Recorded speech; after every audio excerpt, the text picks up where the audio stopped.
일본에 그렇게 잘 나가던 경제가 어떻게 디플레에 저렇게 빠질 수 있을까? 그러면 그렇지 않기 위해서는 우리가 무엇을 해야 되는가? 중앙은행 입장에서는 인플레이션은 잘 싸울 수도 있고 못 싸울 수도 있는데 싸울 수는 있어요. 근데 디플레이션은 싸울 수 없다고 생각해요. 디플레에 빠진 대표적인 국가는 일본밖에 없는데 일본이 지금 물가가 30년 동안 전혀 오르지 않았어요. 인플레이션은 70년대에 그래도 한번 잡아본 기억이 있는데 일본의 사례를 보면은 못 나오나 봐 진짜. 그러면 빠지면 안 되겠구나.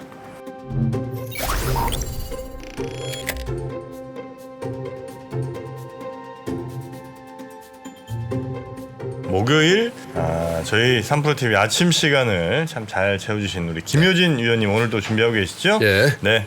어서 오십시오. 네, 어서 오세요. 안녕하세요. 네. KB증권 김효진입니다. 반갑습니다. 자, 오늘도 또 차분차분하게 우리 시청자분들이 잘 이해하실 수 있게 쉽게 설명 좀 부탁드릴까요? 오늘 정프로님 보니까 제가 아차 싶네요. 아차? 제가 오늘 한 3초 동안 청자켓을 한번 입어볼까 했는데 저한테 요즘 왜 카톡 안 주세요? 괜한 또 오해 여의도 네. 증권가가 술렁일 수 있으니까요. 그쵸, 아니, 그쵸, 실제로 그쵸. 카톡 주고 받았어. 저희요? 전화번호도 몰라요. 이제는 말할 수 있다. 굉장히 많은 분들 놀라실 아, 텐데 솔직히 전화번호 아까는- 모릅니다. 어? 마상 입었었잖아. 형님이? 응. 왜 나하고는 안 하고? 원래 나하고 좀 친한 사람인 줄 그쵸, 알았지. 그쵸, 그쵸. 역시 네. 본인도 외모를 보는구나. 그래 어떻게 하겠습니까? 네, 그런 거예요. 자, 오늘은 어디 기름 얘기 같은 거 좀 해주시나요?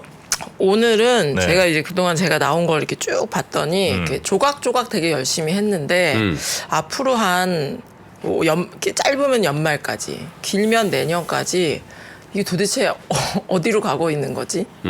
또 좀 헷갈리실 것 같고 물가가 내려갈 것 같긴 한데 안 잡힐 것 같기도 하고 그럼 나는 어떤 지표를 보면서 매크로에 대해서 감을 잡아야 되나 그거를 좀 쭉 정리해온 거를 말씀을 드리려고 어떤 합니다. 지표를 우린 참고하면서 매크로를 볼까? 네, 사실 제가 매주 나와가지고 매크로가 이럴 것 같습니다, 저럴 것 같습니다 얘기를 했는데 사실은 그거 그냥 지금의 상황인 거잖아요. 네. 그럼 어떤 지표가 어떻게 되면 좀 투자하기가 좋아지고 나빠지는 건지 그거를 좀 말씀을 드리고자 합니다. 네. 오늘 할 얘기가 많아서 말을 좀 빠르게 해볼게요. 일단 첫 번째 페이지부터 오펙이 감산을 했어요. 저의 방송을 좀 여러 번 보신 분이라면은 제가 유가가 되게 중요하다라는 걸 여러 번 강조를 드렸습니다. 네. 왜냐하면 굉장히 유가가 제일 중요하진 않죠. 금리도 중요하고 성장도 중요하고 노동도 중요하고 다 중요한데 이렇게 전방위적으로 쓰이면서 가격이 마이너스도 갔다가 130도 갔다가 그런 자산이 없어요.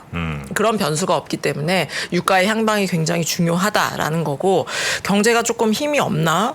괜찮을 것 같긴 한데 힘이 없나라고 할 때 오펙이 딱 감산을 했습니다. 근데 감산빨은 조금 생각보다는 약한 것 같아요. 감산을 했음에도 불구하고 80불대 초반이면은 역시 조금 오펙이 예전 같지는 못하네라는 생각을 하실 수 있을 것 같고 사실은 저는 유가가 조금 더 오른다고 해도 경제에는 아주 큰 타격은 없을 거라고 생각해요. 왜 그런 이야기를 드리냐면 이 그림 제가 저번에 한번 보여드렸던 그림입니다. 전 세계 GDP 대비해서 유류 소비 비중. 그래서 저 맨 끝에 파란색 막대기가 올해 유가가 평균 80불일 때 경제에서 휘발유로 쓰는 비중이 얼마나 되겠느냐. 를 나타낸 차트입니다. 네. 저 막대기가 위로 올라가면 위로 올라갈수록 좀 힘든 거죠. 그러니까 월급은 비슷한데 휘발유 가격 값에 돈을 더 많이 내야 되는 겁니다. 저 올해 평균 유가가 80불이라고 치면은 평균 수준이에요. 장기 평균 수준. 네. 그래서 장기 평균인 게 꼭 적정이지는 않습니다만 유가가 지난 한 6개월 동안에 70불 밴드에 머물렀고 감산을 했는데도 왜 이렇게 막 90불 몇 불 이렇게 못 올라갈까? 지금 굉장히 팽팽한 거예요. 네. 적정한 수준에서. 그래서 저는 유가가 더 올라갈 수도 있고 내려갈 수도 있는데 요 80불 언저리라면 경제에도 물가에도 그렇게 부담스럽진 않을 거다라는 생각합니다. 그래서 네. 오펙 감산을 하고 많은 분들이 이거 진짜 70년대처럼 가는 거 아니야? 그런 식으로 생각을 많이 하셨을 수도 있는데 오펙의 감산은 저는 큰 그림은 다르게 하지 않는다라는 거를 첫 번째로 말씀드리고 싶어요. 네. 아까 저희 박병창 이사님이 이렇게 하시는 걸 제가 이렇게 밖에서 듣고 있었는데 이게 그렇게 상한가 갈 건가 했는데 상한가를 간다. 뭐 이런 이야기를 제가 네. 좀 되게 재미있게 들었어요. 근데 이건 뭐 비단 국내 시장뿐만이 아니라 이제 뭐 미국 시장, 유럽 시장도 뭐 은행이 파산한다, 뭐 뱅크런이 났다. 이거에 비해서는 사실은 괜찮게 보이기도 해요. 좀 잘 버티네. 예. 라는 생각이 드는데 저는 이런 거에 되게 많은 거를 아직도 돈이 좀 많구나라는 생각이 자꾸 들어요. 그러니까 이 페이지의 차트를 한번 보시죠. 네. 저것은 GDP 대비 연준의 자산 규모입니다. 유동성을 재는 굉장히 여러 가지 수단이 있는데 저것도 되게 중요한 지표예요. 네. 그래서 뭐 90년대, 2000년대에는 변함이 없죠. 연준 네, 자산이라는 단어를 쓸 일이 없었죠. 그러다가 이제 2008년도에 유동성을 풀고 계속 늘어나다가 2015년부터 뭐 금리도 올리고 양적 긴축도 하면서 유동성을 좀 흡수를 열심히 했어요. 사실 굉장히 오랫동안 열심히 했는데 팬데믹이 발생하면서 GDP 대비 연준 자산 규모가 20%에서 40%로 수직으로 올라갔죠. 근데 돈 굉장히 많이 풀었으니까. 그래서 굉장히 많은 분들은 저 연준의 뭐 GDP 대비 연준 자산이 됐건 뭐 본원 통화가 됐건 그 유동성을 재는 되게 많은 지표들이 여전히 돈이 되게 많다. 그래서 물가도 높고 시장 자산 가격도 경제가 좀 시들시들한 거에 비해서는 잘 버티는 거다. 라는 해석을 하시기도 합니다. 저 파랑색 선 저게 좀 구분이 되실까 모르겠네요. 요만큼 내려왔어요. 그동안 금리를 올리고 양적 긴축을 해서 요만큼 내려왔습니다. 갈 길이 멀어요. 갈 길이 멀고 지금처럼 열심히 금리를 높은 수준으로 유지를 하고 양적 긴축을 해 나갔을 경우에 이 회색 선이 이어진 선이 아니고 저까지가 딱 끝난 거고 그 뒤는 이제 예상치군요. 네, 그렇습니다. 요 파란색 여기 손 모양 있는 데까지가 지금이고요. 요 뒤는 제가 산수를 해놓은 거예요. 네. 그래서 언제 정도면은 그래도 돈이 조금 충분히 걷어지고, 그러니까 시장으로서는 이제 우리가 연준의 유동성을 뭐 주인의 편에 이거를 조금 덜 봐도 되는 시점. 그리고 물가 측면에서는 이제 돈이 충분히 걷어들여서 물가가 조금 안정되는 시점이 언제냐라고 하면은 좀 멀었어요. 2025년. 초까지도 사실 유동성은 그렇게 적지는 않습니다.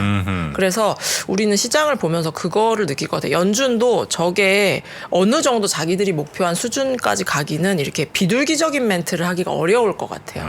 왜냐하면 갈 길이 굉장히 뭐 금리야 5%까지 올릴 수도 있고 4%로 다시 내릴 수도 있고 하지만 저 갈 길은 되게 멀단 말이에요. 네. 그래서 그때까지는 이렇게 물가도 많이 내려왔는데 이렇게 꼬장꼬장하게 굴지라는 인상을 우리가 2025년까지도 받을 수 있습니다.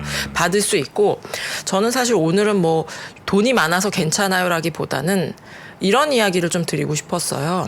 앞으로 1년이 됐건 2년이 됐건 여전히 좀 물가를 처음에 두고 우리가 투자를 좀 대해야겠다라는 생각이 듭니다. 그러니까 제가 앞에서 유가를 먼저 보여드렸잖아요. 네. 지금부터 막 유가가 급등해서 물가가 올라가고 그럴 가능성은 별로 없는 것 같아요. 별로 없는 것 같은데 돈이 저렇게 많다라는 얘기는 굉장히 어제 봄비를 굉장히 많은 분들이 반가워하셨을 것 네네. 같은데 굉장히 작은 불씨에도 불이 이렇게 확 붙을 수 있는 어제 비가 내리기 전의 상황이 지금 글로벌 유동성의 상황입니다. 그래서 물가 지표는 하반기까지도 쭉 내려갈 거예요. 내려갈 텐데 여전히 이제 70년대는 어떻게 사람들이 돈을 벌었을까? 뭐를 보면서. 그거를 조금 중심에 놓으시는 게 이런 차트들을 보면은 더 좋지 않을까라는 생각이 듭니다. 네. 제가 최근에 이런 질문을 좀 많이 받았어요. 연준이 금리를 내릴 수 있다라고 시장은 기대를 하기도 하고 이제 일부 특히 이제 경제학 쪽에서 계신 분들은 금리를 내리면 안 된다. 물가를 잡아야 된다. 연준도 그런 톤으로 이야기를 하고 있는 것 같은데 위원님 뭐가 맞습니까? 어떻게 될 것 같으세요? 이런 질문을 굉장히 많이 받아요. 제가 드리는 답은 저의 생각은 그렇습니다. 올해 말까지 금리를 안 내리는 게 저는 가장 시장에도 좋을 거라고 생각해요. 금리를 안 하는 게 더 예, 좋다. 금리 인하를 하면 시장이 드디어 유동성이 다시 풀린다면서 이렇게 단기적으로 반등할 수도 있지만 제가 이렇게 봤을 때는 물가를 조금 잡는 것이 이렇게 좀 우리 주식 투자 하루 이틀 하실 건 아니잖아요. 네. 좀 길게 놓고 봤을 때는 요번에 물가가 아주 급등했죠. 급등한 물거를 그래도 이제 조금 잡았나 본데라고 할 정도까지는 조금 고통스럽더라도 긴축을 하는 게 저는 좋다라고 생각을 합니다. 근데 이거는 저의 그냥 이상적인 대답인 거예요. 연준 위원들도 그렇게 생각하시는 것 같아요. 물가를 잡아야지. 우리가 다시 물가가 제가 그 GDP 대비 연준 자산 이런 거를 봐도 작은 불시에도 물가가 확 올라올 수 있다라는 건 저만의 생각은 아니거든요. 그래서 여기에 요거를 조금 잡고 가자라는 목표를 세웠을 텐데 현실적으로는 하반기에 금리를 인하할 가능성이 좀 높습니다. 제가 왜 이렇게 모순되는 이야기를 드리냐면은 가장 바람직한 건 차라리 금리 안 내리는 건데 네. 내릴 가능성이 높다고요? 내릴 가능성이 높죠. 왜냐하면 은행이 이미 파산했으니까. 그리고 소형 은행들의 뱅크런이나 파산 위험이 뭐 조금 잦아든 거지 아주 없다고 말씀드리기는 어렵거든요. 이 이야기를 좀 드릴게요. 그 버냉키 의장 기억을 하실 거예요. 이제 딱 그 경기 침체, 2008년 경기 침체가 났을 때 이제 의장을 하셨었죠. 연준 총재를 하셨었는데 제가 이렇게 뭐 글을 이렇게 읽다 보니까 버냉키, 뭐 미스터 버냉키 보통 이렇게 글에 이제 그런 식으로 써 있을 텐데 버냉키 한 다음에 SAN 이렇게 써 있더라고요. SAN. 그래서 세인트가 SAN이가 뭐 미들네임 뭐 그런 건가 보다. 제가 그분 미들네임까지 모르니까 그냥 네. 그러고 넘어갔는데 읽다 보니까 그 저희 일본에서 시를 상이라고 부르잖아요. 버냉키 상. 네, 영진상 할 때 버냉키 상인 거예요. 왜냐하면 이분이 아하. 일본의 그 맞아요. 디플렛 그 장기 불황의 전문가 교수님이셨으니까 네네네. 대공황도 연구를 되게 많이 하셨고 특히 일본에 그렇게 잘 나가던 경제가 어떻게 디플레에 저렇게 빠질 수 있을까? 그러면 그렇지 않기 위해서는 우리가 무엇을 해야 되는가? 그래서 일본에 가서도 굉장히 많이 조언을 해드린 걸로 알고 있습니다. 그래서 왜 이 이야기를 드리냐면 중앙은행 입장에서는 인플레이션은 잘 싸울 수도 있고 못 싸울 수도 있는데 싸울 수는 있어요. 한번 해볼 만해요. 네. 질 수도 있죠. 엄청 맞을 수도 있고 어떻게 하다 이길 수도 있는데 일단은 내가 같이 옥상에 한번 올라고 가볼 만한 상대라고 생각합니다. 근데 디플레이션은 싸울 수 없다고 생각해요. 요 차트를 한번 보시죠. 네. 이 차트가 이게 숫자가 잘 안 보이네. 1960년부터 지금까지의 일본 물가 지수입니다. 그러니까 일본 물가 상승률이 아니고요. 일본 물가 그냥 만약에 지하철 100엔이라고 치면 그냥 100엔 그러니까 그 금액을 나타내는 언제부터 거예요. 저렇게 멈춘 거예요? 1995년. 그 전까지는 물가가 오르죠. 그 전까지는 어더라 일본의 그 100엔짜리 그 뭐 100엔샵 같은 거요. 100엔짜리 무슨 과자인가 뭐 그게 몇십 년 만에 올려가지고 지금 전 국민이 맞아요, 멘붕이 맞아요. 됐다고 그 뭐였지? 뭐 있어요. 네, 그래서 일본은 만약에 제가 20년 전에 일본에 갔으면은 이 물가에 어떻게 살아? 돈가스가 10,000원이야. 근데 올해 가도 10,000원입니다. 우리보다 싸네. 물가 상승률 4% 올랐으니까 1,400원. 그래서 이제 이 차트에서 보시는 것처럼 디플레는 맞설 수 없다라는 거예요. 디플레에 빠진 대표적인 국가는 일본밖에 없는데 일본이 지금 물가가 30년 동안 전혀 오르지 않았어요. 그래서 김프로님 이야기하신 것처럼 그 100엔짜리 과자가 30년 만에 뭐 많이 올렸겠습니까? 105원 이렇게 올렸겠죠. 근데 그게 굉장히 사회적 이슈가 될 정도로 그러니까. 그래서 이제 버냉키 상부터 막 이렇게 이야기를 드렸지만 다시 한번 중앙은행 입장에서는 물가가 10%까지 올라갈 때 너는 뭐 했냐라는 그 굉장히 아픕니다. 예, 아픈데 그래도 너 인플레랑 싸울래? 아니면 디플레를 수반할지도 모르는 시스템 리스크랑 싸울래? 인플레랑 싸우는 게 낫겠네. 인플레랑 싸우는 게 훨씬 네. 낫죠. 왜냐하면 인플레이션은 70년대에 굉장히 오래 걸렸지만 그래도 한번 잡아본 기억이 있어요. 기억이 있는데 일본의 사례를 보면은 야 물가가 30년을 안 올랐어? 그러면은 못 나오나 봐 진짜.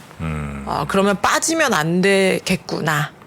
라는 생각인 거고 네. 실제로 미국에서도 이제 2007년에도 그리고 이 1980년도에도 뱅크런과 은행 파산이 많았죠. 근데 물가가 높아짐에도 불구하고 금리는 굉장히 빠르게 인하한 경험이 있습니다. 그래서 저는 이제 앞에서 제가 유가 차트 보여드렸고 GDP 대비 연준 자산의 차트를 보여드렸고 버냉키 상의 이 이야기까지 드렸잖아요. 이제 이거를 모두 모아 보면은 이제 경제가 어떨까, 물가가 어떨까. 그러면 물가를 완전히 잡기는 좀 어려운 꼴로 돌아가고 있구나. 누가 그렇게 하고 싶진 않죠. 그렇지. 물가도 잡고 싶고 은행 건전성도 유지하고 싶죠.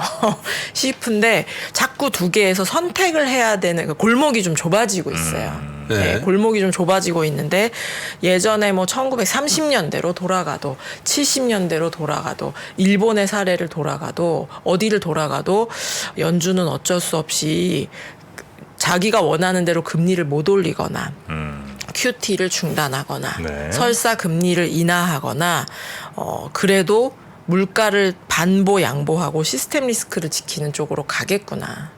라는 생각을 저는 합니다. 그래서 제가 아까 맨 처음 앞에서 저는 뭐 이렇게 유가가 막 급등해서 물가가 오르고 뭐 그럴 것 같지는 않아요. 근데 여전히 투자에서는 2년이건 3년이 되었건 물가를 좀 위에 놓으셔야지 될 것 같습니다. 라는 이야기를 드린 겁니다. 그래서 김효진은 물가 안 떨어진다는데 그게 아니에요. 물가는 낮아질 거예요. 저희 뭐 올해 아주 운이 좋으면 앞에 2자리도 한 번은 볼 수 있지 않을까? 올해 내로? 네, 못 가도 기저효과 워낙 세서 못 가도 한 3.3 사면은 좀 괜찮지 않아? 이런 수준까지는 내려갈 거라고 생각합니다. 근데 그 다음에 이제 질질질 내려가서 뭐 2% 가고 3% 가고 그러면 너무 좋을 것 같은데 이게 아직까지는 좀 마음을 놓기에는 유동성을 봐도 네. 그리고 연준이 선택할 수 있는 옵션을 봐도 네. 좀 어렵다라는 생각합니다. 그러면 여기까지 들으신 분이라면은 물가 올라가면 주식을 팔으라는 건가? 뭐 이런 생각하실 것 같아요. 근데 저는 이 이야기 좀 드리고 싶어요. 물가가 낮을 때는 경제가 투자에 잘 활용이 안 돼요.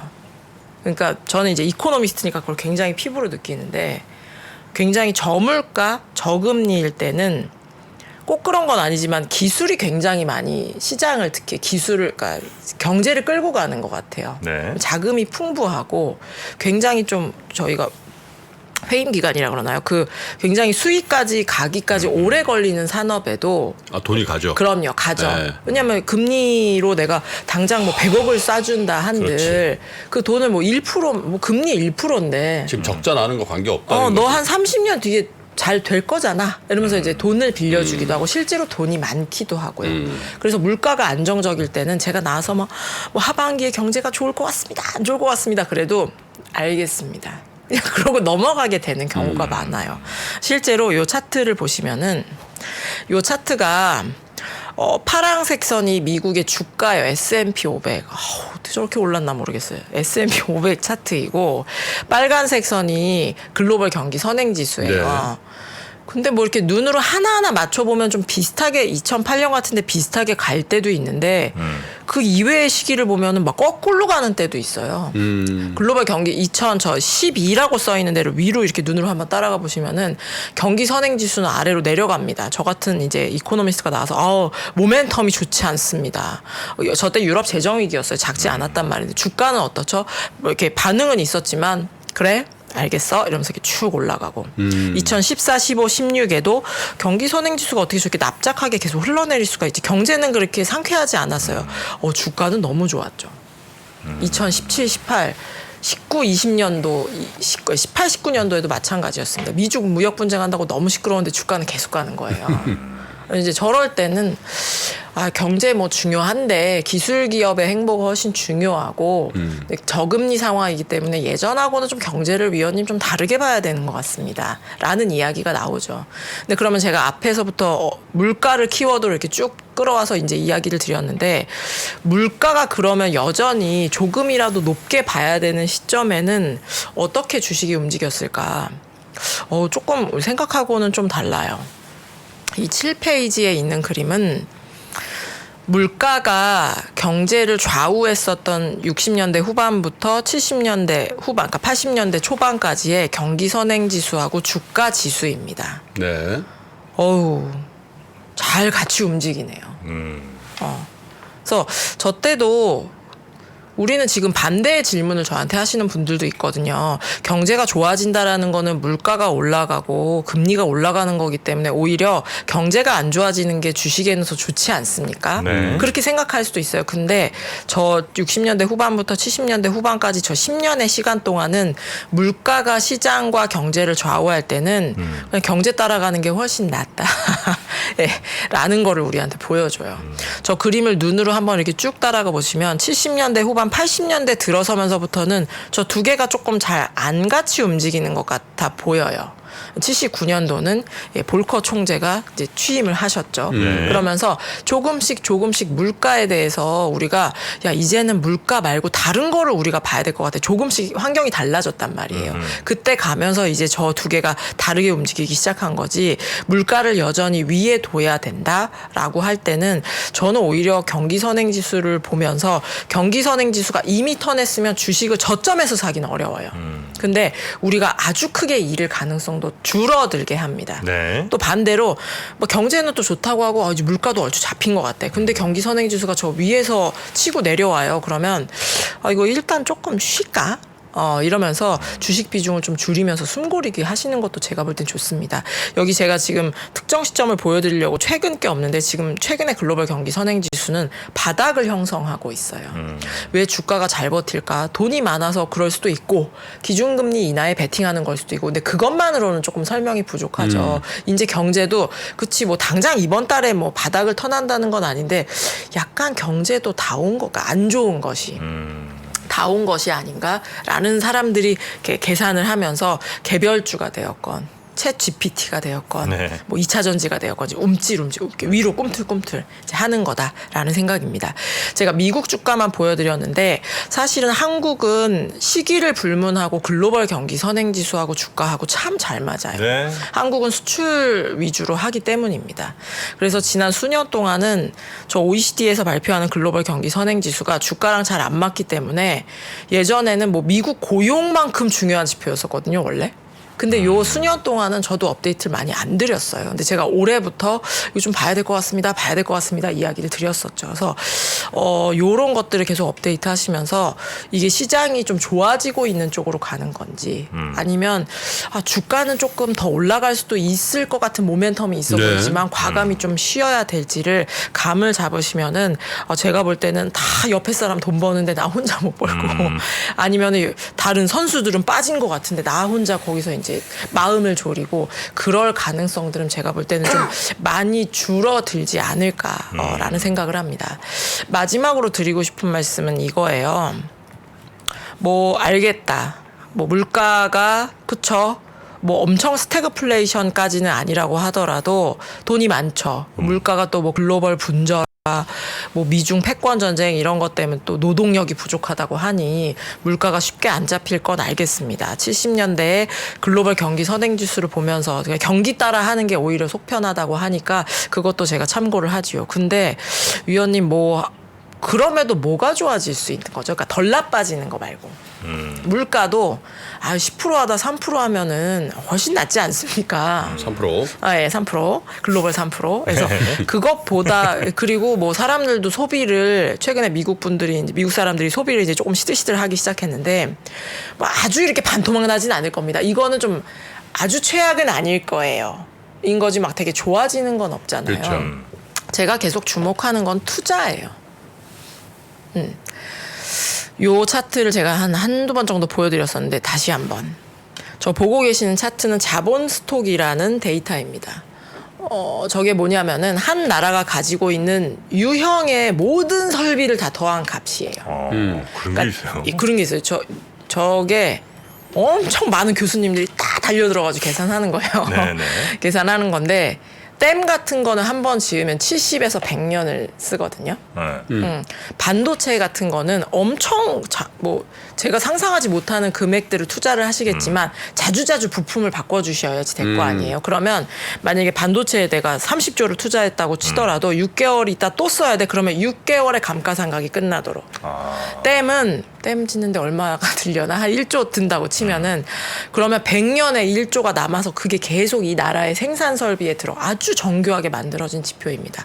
다시 차트를 보면은 저 미국의 선이 까만색 선인데 저 차트를 보면 두 가지가 생각이 나요. 한 2015년을 기점으로 해서 미국을 중국이 엄청 가파르게 추월합니다. 중국이 정말로 누가 봐도 명실공히 세계의 공장이 되어요. 아니 그러니까 지금 저 중국이 밑에 있다가 올라간 거죠? 네. 와 이렇게 하면서 올라갔죠. 무서운 기세로. 네. 무서운 기세로 올라갔고 저게 2015년에 중국이 미국을 추월할 때는 별 미국 이라고 하더라도 큰 상관은 없었을 것 같아요. 왜냐하면 더 싼 값으로 수입하면 되잖아요. 그리고 아웃소싱을 주는 게 기업의 이윤이 더 좋아지는 되게 합리적인 행동, 합리적인 의사결정, 그 돈으로 R&D를 하거나 기술 격차를 벌리면 됐었기 때문에 저 굉장히 합리적인 판단이었습니다. 근데 저 까만색 선을 저 꼬리 부분 지난 한 10년 동안을 눈으로 이렇게 보시면은 조금 누워요. 저렇게 긴 차트를 보면은 원래 각도가 잘 안 느껴지거든요. 그래서 중국이 저런 각도로 올라간 것도 되게 황당한 거고, 미국이 저 꼬리 부분에 약간 눕는 것도 설비 투자 굉장히 적게 이루어졌다는 얘기입니다. 미국에 뭐 공장 뭐 본사를 미국에 보낼 수는 있어도 공장을 짓지는 않죠. 그렇죠. 예. 지금 이 미중 무역 분쟁 할 때까지만 해도 뭐 우리 리쇼어링 해야 됩니다. 그거는 그냥 정치권의 이야기이고 뭐 이문이 남아야 미국에 공장을 짓지 않겠습니까? 라는 기업 입장에서도 이야기가 통했었는데, 팬데믹을 겪고 난 다음에는 미국의 행정부도 미국의 기업들도 생각이 좀 바뀌었을 거예요. 공장이 없으니까 아무것도 못해. 예, 못 하나 오는데 뭐 한 3개월 걸리고 장사 못 하죠. 그래서 이제 제가 볼 때는 이 투자, 중국은 중국대로 균형 발전을 해야 되기 때문에 투자해야 됩니다. 그게 국산화여서 우리한테 조금 위험 요인이죠. 미국은 미국대로 투자를 엄청 해야 됩니다. 인플레이션 감축 법안, 유럽의 핵심 광물 법안, 이런 것들이 한국 기업에게는 너무 이제 가혹한 환경일 수도 있어요. 근데 이렇게 판이 움직이고 있습니다. 판이 움직이고 있고, 저는 이렇게 모든 나라에서 설비 투자한다고 눈을 이렇게 치켰던 건 되게 오랜만에 봐요. 네. 중국도 한다, 미국도 한다, 유럽도 한다. 아주 네. 전속력으로 하려고 합니다. 그래서 이게 한국한테 유리한 부분도 있고 굉장히 이거 너무하네 라고 할 부분도 있습니다. 예, 있는데 세계의 판은 거길로 움직이고 있으니 사람들이 지금까지는 아이폰 많이 산대? 그러니까 소비죠. 네. 소비단에서 어떻게 움직일 것인지가 굉장히 중요했던 것 같아요. 넷플릭스 몇 명 본데. 여전히 그 기업들은 훌륭하지만 지금부터는 약간 굴뚝 있는 공장, 그래서 얻다가 진대. 그럼 거기에는 무슨 기계가 들어간대. 그걸 봐야 되는군요. 예, 이제. 그게 지금 뭐 중국이 한번 10% 몇 프로 성장한 다음에는 우리가 설비라는 단어를 이야기할 일이 없었죠. 에너지도 굉장히 오랫동안 낮은 수준에 머물렀기 때문에 네. 우리가 뭐 에너지가 되었건 뭐가 되었건 굴뚝 있는 공장을 막 그림을 본 지 오래됐단 말이에요. 근데 앞으로는 설비 투자가 저는 굉장히 이 경제를 끌어갈 되게 중요한 축이 되지 않을까라는 생각이고, 지금 시장은 거기에 걸려 있는 것 같습니다. 뭐 챗 GPT도 있고 하니까 그래 여전히 기술이야 라고 생각할 수도 있고, 막 신통방통한 게 나왔어. 근데 제가 볼 때는 그 기술과 이게 결국 접목이죠. 네. 그 기술도 한 축을 이끌고 나갈 것이고, 설비 투자도 각 국가별로 너무 열심히 하려고 하니 이렇게 경제가 이렇게 위로 잡아 당길 만한 동력이 없냐. 고금리도 유지되고 물가도 고통스럽겠지만 우리가 또 앞으로 나갈 그런 동력들은 우리가 이미 조금 눈으로 관찰하고 있다라는 네. 이야기를 드리도록 하겠습니다. 아니, 그런 얘기를 계속 해야 되는데 네네. 어쩌려고 이런 거예요, 도대체.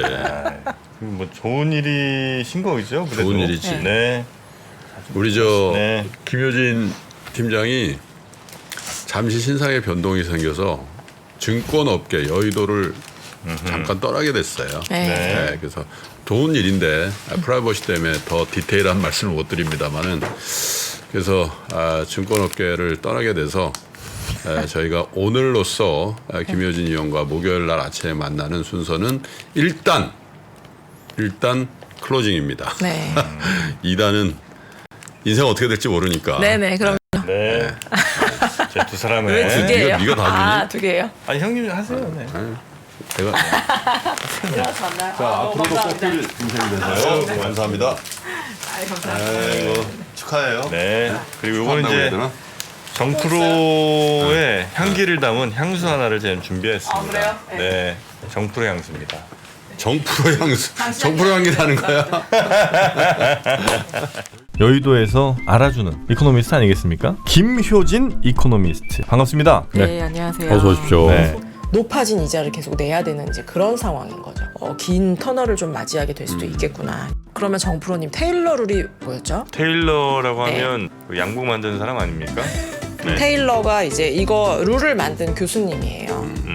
블록체인이다, 중국의 위안화다, 이렇게 달러에 도전하는 세력들한테 한번 보여주고 싶은 마음도 좀 있었을 수도 있고요. 네. 그것보다도 그런 비유하잖아요. 어떤 사람은 반밖에 없네. 어떤 사람은 이제 반이나 남았네. 너무 식상한 비유. 이게 어디 백화점 문화센터 교양 수업에서나 나올. 이건 아니죠. 아니,